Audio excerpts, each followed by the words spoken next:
I'm going to beat Squad Busters entirely free to play, reach Squad League, unlock tons of characters, and earn loads of gold without spending a single penny. And I'll do it with 6 powerful strategies that even you can use yourself. So instead of busting your wallet out to beat Squad Busters, just bust my subscribe button, because I'm going to be dropping a bunch of awesome Squad Busters videos that you won't want to miss. Now, the first of these 6 amazing strategies starts as soon as the tutorial is over. So after completing the tutorial, the first thing we're going to do is we are not going to connect our supercell ID, and we're going to click our referral link to get that extra 5,000 coins.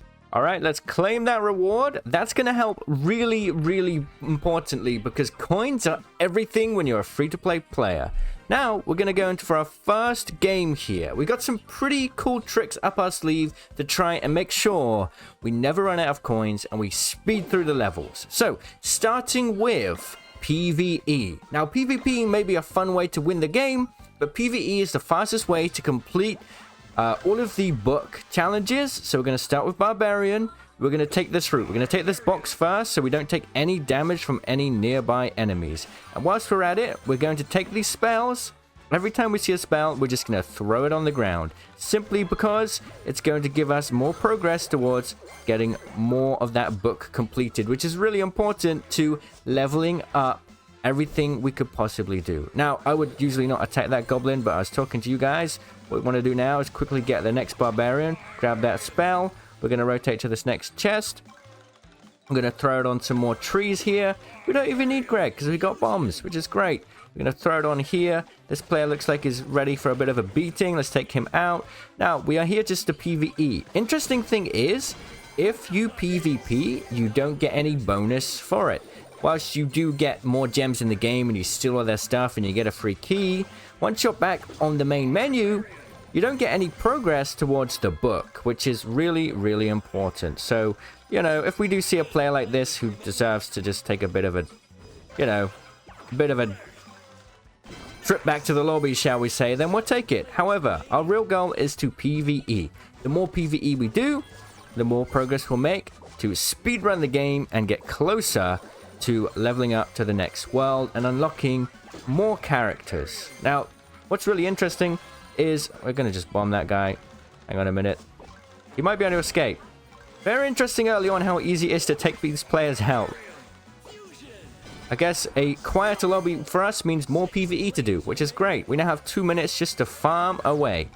The more of these goblins we take out, the more we're going to unlock stuff quicker.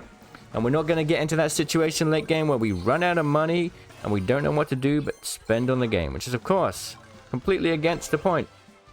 Go for coal, just going for pure damage. We don't even need to do that tree. There's no point. We're here to kill little creatures. Everything. Every attack on one of these gets us closer and closer to getting more gold, more chests unlocked, more chest tickets, everything we can as a free-to-play player.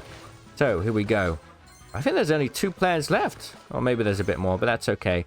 Ah, a lot of players here. Okay, and also spells. Using spells is a big one. Completing spells or using spells will also get you more progress towards the book, as I mentioned before. So we're going to take this out and just be as efficient as possible. There's no point building for cutting trees. There's no point building for doing carrots right now. Because whilst it might help us win the game, it's not going to help us win against Supercell, who want us to spend money, right? We got to try and be a bit smarter about it. And the way we're going to do that is, of course, just farming these mobs like crazy, because every mob brings us closer. And if a player comes near us, then sure, we'll attack them. This one nearby here, because, you know, extra gems. Gems are really important as well. You don't have to win, but you do want those extra gems because that's going to help you progress the gem pass. Another important part of the game. As long as we're top 5, then that's all we really need to do. I keep accidentally clicking Greg. We don't want Greg, but it is what it is. It happens. Taking out all these things here. Telling me to hold down button for turbo, but we don't even have turbo. We've got 30 seconds left. Hopefully we can take down more here. Haven't seen a single player. Oh, there's a player in the middle. Might try and take him out. Let's see. Aha, they're just stealing all of this. They are basically dead. Okay. Yeah, goodbye. Get this player out as well. Uh-huh. They got Hog Rider off drop.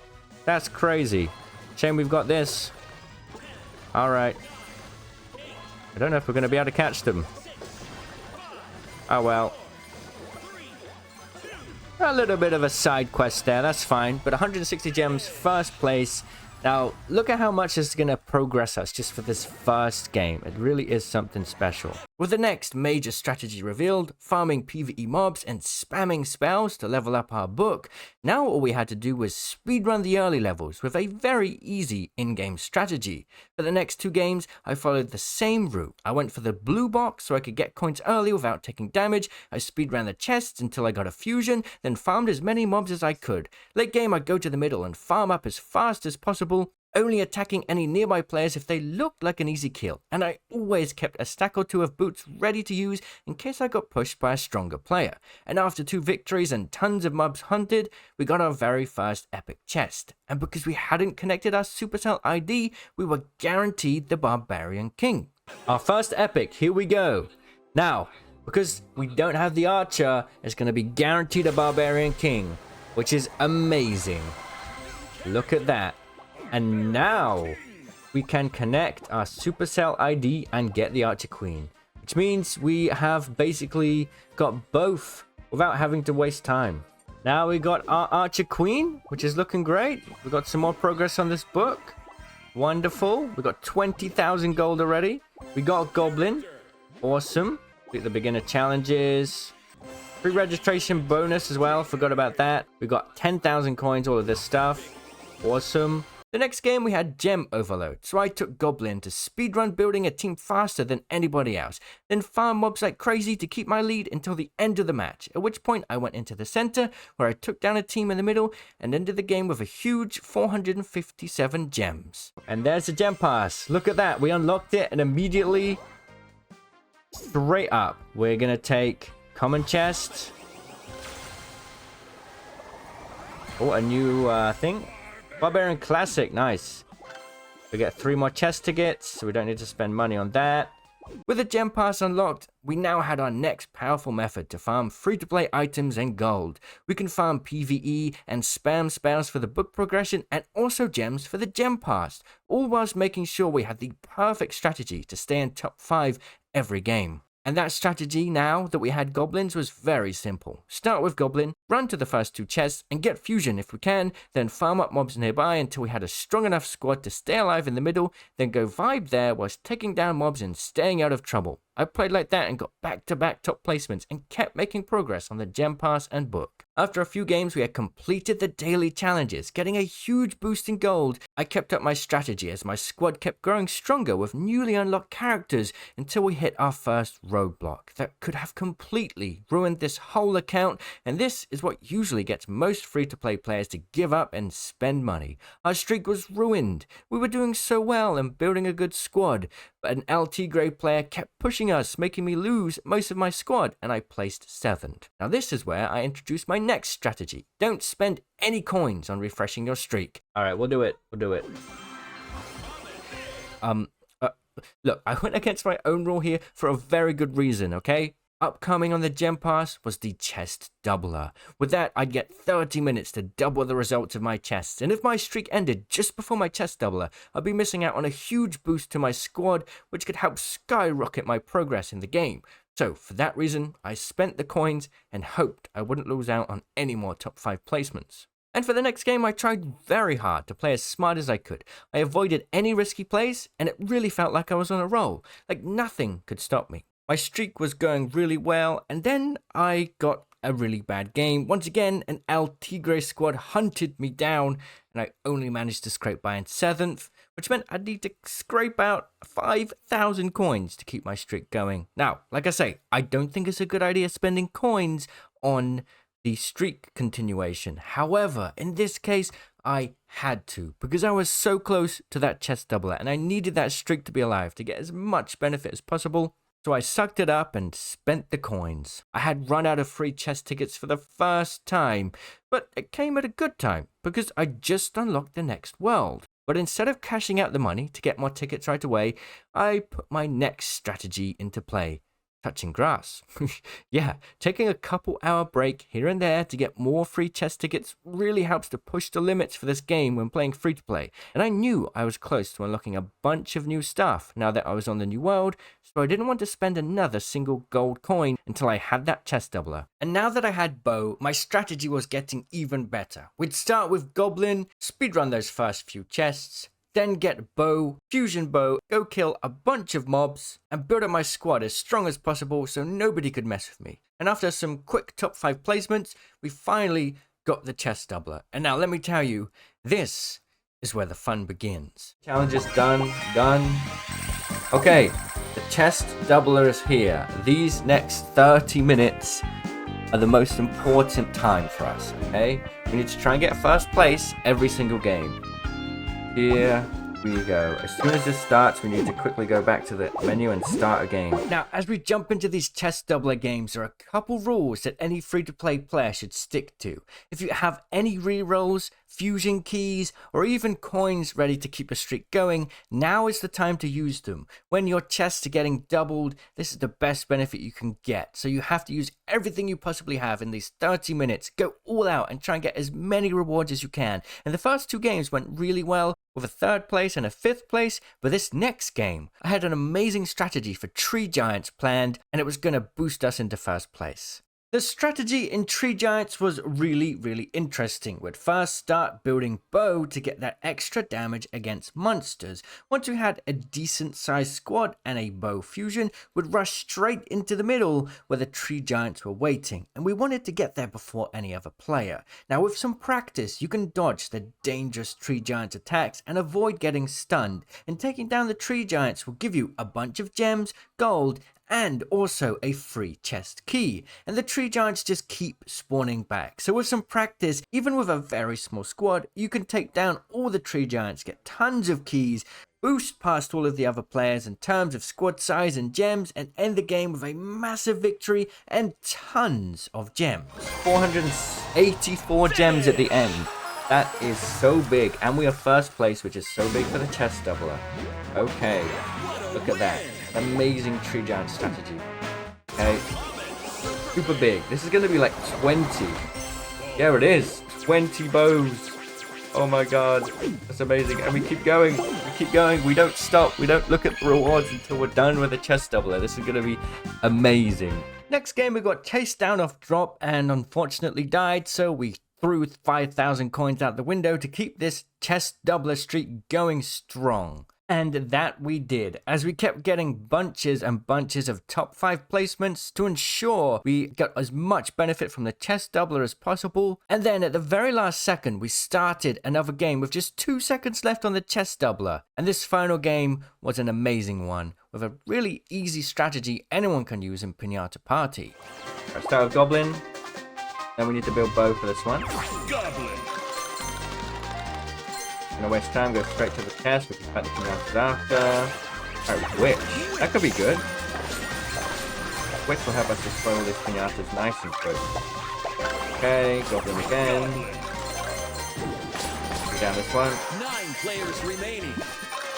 From Witch, do your work. Goblin again, nice. Take this real quick. Okay, Colt. Taking this. What are you doing? 8 players remaining. Okay, now that was just an inexperienced player. I ran across the bridge. Shelly. Right. Shelly. We're gonna fight here. Come on. Into that stun range. There we go. That's fine.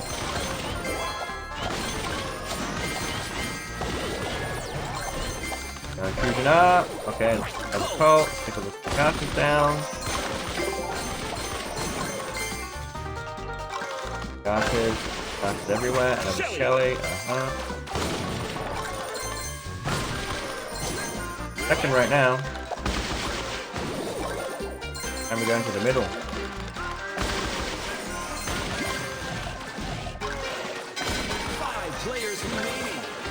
Oh, fusion. Nice.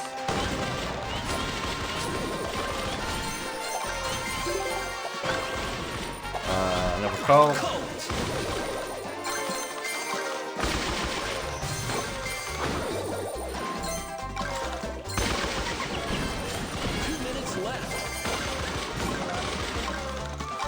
Alright, we'll let him go, we'll let him go.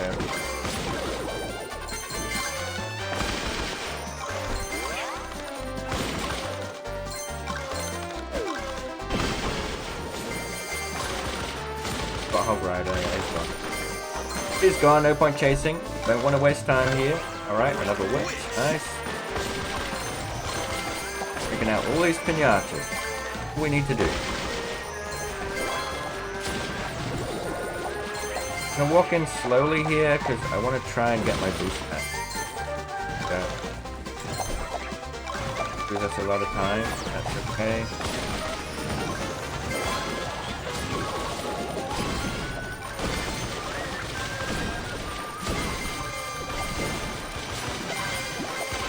I got away. Okay then, got a lot of gems. Got them. The guy's got a lot of fusions. Don't be fooled. They do. Gem line open. I think it mine just died. Alright, Witch. Fusion. Just going and attack these. For the free key. Alright, we're gonna wait for this tire to be low and then we're gonna go in and bomb. Okay. Got all their gems. Alright, we're first right now. Right, now things are going to get crazy. A lot of people are going to go into the middle, so we're just going to back out and go farm more pinatas. Keep that lead. All these pinatas on the edge here. Go, go, that. Oh yeah. Everyone always goes frantic into the middle, right at the end, and that's when you need to just go and back out, honestly. If you're a leader, you don't need to be there anymore. Alright, first place for the final chest doubler. And now it was time to party and open up everything we just unlocked from that massive chest doubler spree. Okay, here we go. Well, let's start with this. Oh, nice. Oh god, we got 2 evolutions there. Wow, dynamite. 1, medic. 3, 4? We got 4 medic evolutions?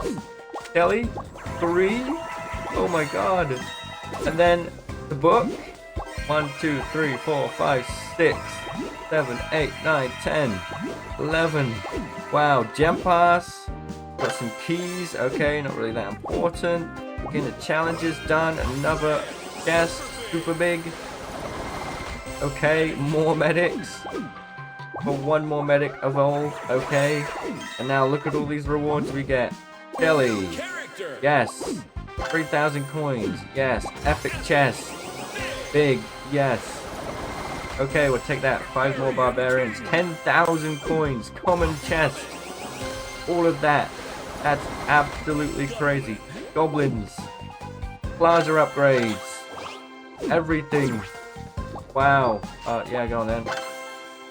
And that marks the end of episode 1 of this challenge. Subscribe to see part 2 and the strategies I'll use to speed through the levels to get closer to beating Squad Busters.